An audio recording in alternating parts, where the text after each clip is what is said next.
പ്രിയ ആദരണീയനായ പഴയ റോയി അച്ഛനോടാണ് എൻ്റെ ചോദ്യം.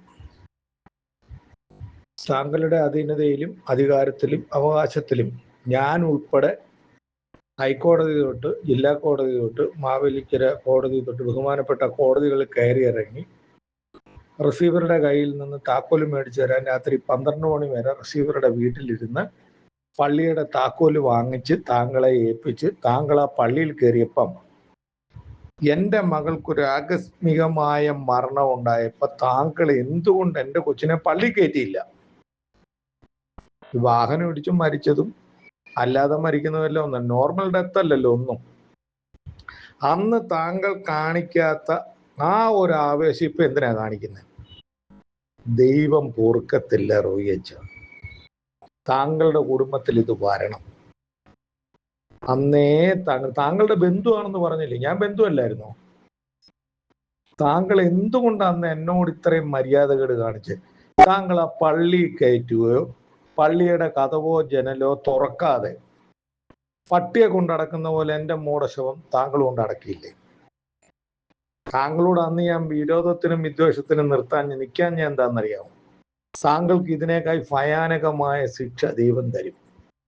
1 കൊടുത്താൽ 9 തരുന്ന ദൈവം താങ്കളും താങ്കളുടെ മെത്രാപ്പോലിത്തായി. പക്ഷെ ബാബ തിരുമേനി അദ്ദേഹം ശുദ്ധനാണ്. അദ്ദേഹത്തിൻ്റെ അടുക്കലും ഞാനും പ്രിയ തമ്പു തുലകൻ്റെ അടുക്കലും ഒക്കെ ഞാൻ പോയി. ബാബ തിരുമേനിയുടെ പെങ്ങള് ഫാനെ കെട്ടി തൂങ്ങി മരിച്ചു. ബാബ തിരുമേനി പോയില്ല, നല്ല ശവസംസ്കാരം നടത്തിയെന്നറിഞ്ഞു.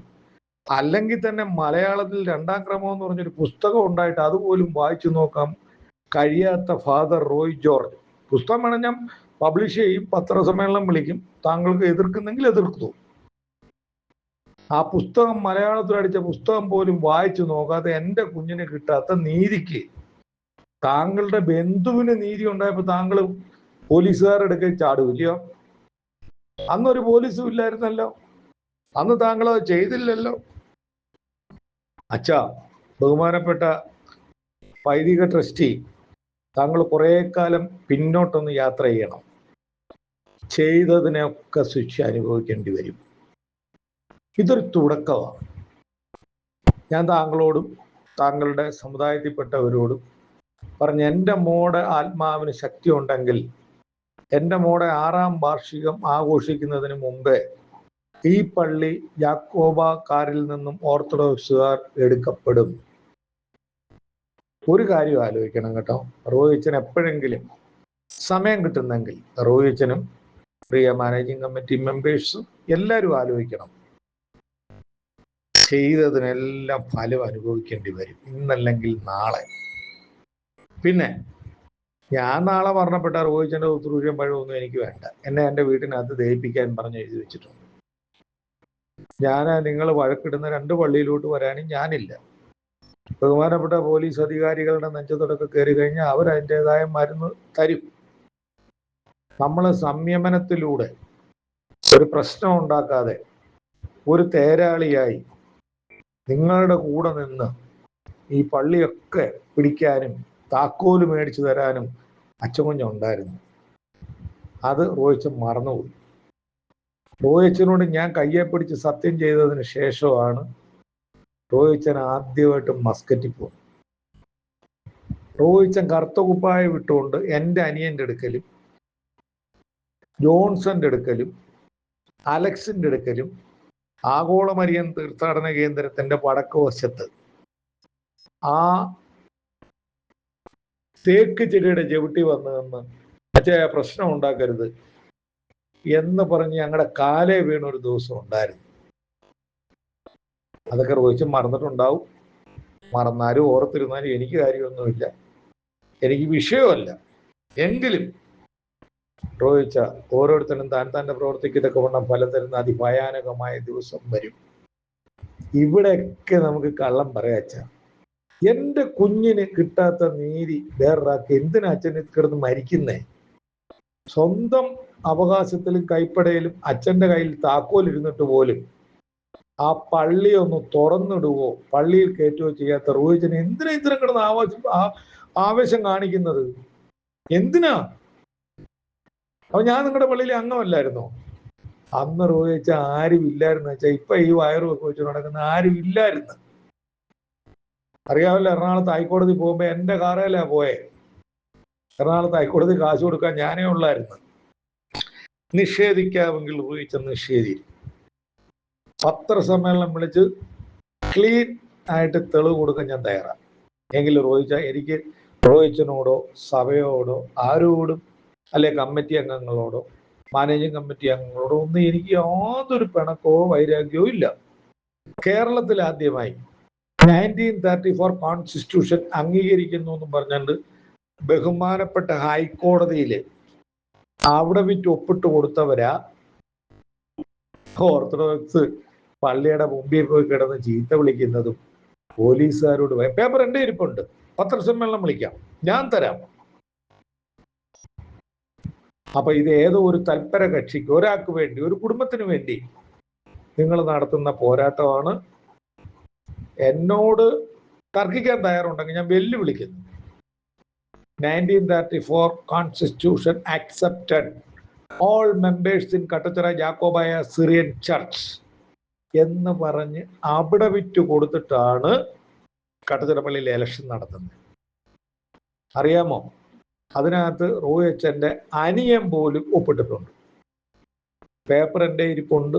ഞാൻ വേണമെങ്കിൽ പത്രസമ്മേളനമോ അല്ലെങ്കിൽ ഇനി വേണേൽ നാളെ തുടർ നടപടികളായിട്ട് വേണം ഞാൻ ഇതിനകത്ത് ഇട്ടുതരാം. എൻ്റെ മോളെ അങ്ങനെ അടക്കേണ്ടി വന്നെങ്കിൽ അത് എൻ്റെ മോളോ ഞാനോ എൻ്റെ കുടുംബക്കാരോ ചെയ്തു പോയി തെറ്റായിരിക്കാം.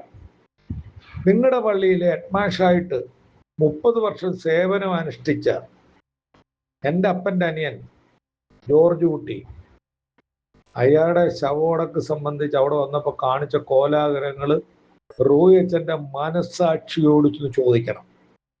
അതിനൊരു പശ്ചാത്താപമെങ്കിലും റോയി അച്ഛൻ എടുക്കണം. എനിക്ക് 2 പള്ളിയിലെയും അവകാശവും വേണ്ട, ആധിപത്യവും വേണ്ട, ഒന്നും വേണ്ട. ഞാൻ അങ്ങോട്ട് വരുത്തുപോലുമില്ല. എങ്കിലും സ്വർഗത്തിലെ ദൈവം തമ്പുരാൻ അനവരതമായി റോയി അച്ഛനെയും അതിൻ്റെ പിന്നിൽ പ്രവർത്തിച്ച എല്ലാവരെയും സ്വർഗത്തിലെ ദൈവം തമ്പുരാൻ അനുഗ്രഹിക്കുമാറാകട്ടെ. എൻ്റെ മോടെ ആത്മാവിന് ശാന്തിക്കായി ഞാൻ എൻ്റെ വീട്ടിലിരുന്ന് പ്രാർത്ഥിക്കാം. കിട്ടുന്നേ കിട്ടട്ടെ, ഇല്ലേ വേണ്ട.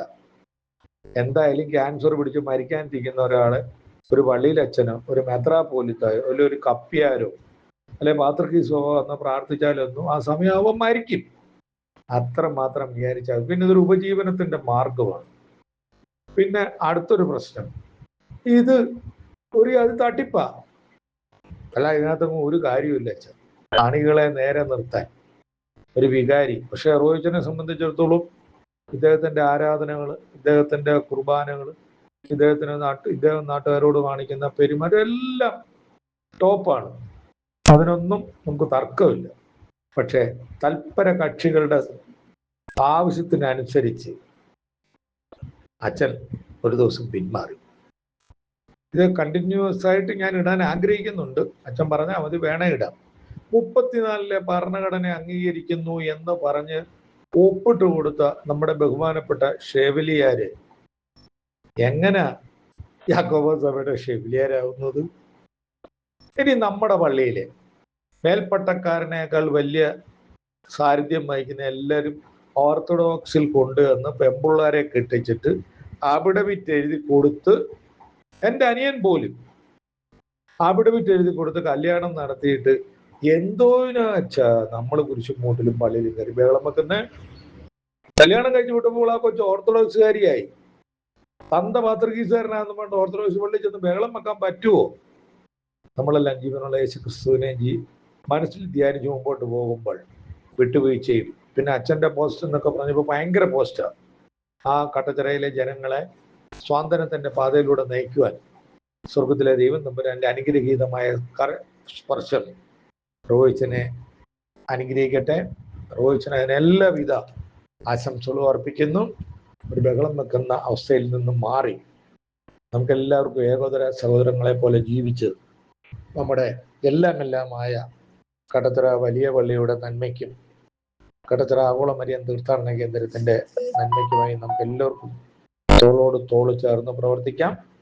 എല്ലാവരുടെയും നിസ്സീമമായ സഹകരണവും വിശിഷ്യ റോയി അച്ഛൻ്റെ സഹകരണവും കമ്മിറ്റി അംഗങ്ങളുടെയും പള്ളിക്കാരുടെയും എല്ലാവരുടെയും നല്ല സഹകരണം ഉണ്ടാവണം. നാനാജാതി മതസ്ഥർക്ക് ഒരു വിളക്കായി നിൽക്കുന്ന കടത്തുര പള്ളിയുടെ ദീപം കെടുത്താൻ ഇനിയും ആരും മുമ്പോട്ട് വരാതിരിക്കട്ടെ എന്ന് മാത്രം പ്രാർത്ഥിച്ചുകൊണ്ടും ആശംസിച്ചുകൊണ്ടും തൽക്കാലം വിടവാങ്ങുന്നു. Thank you.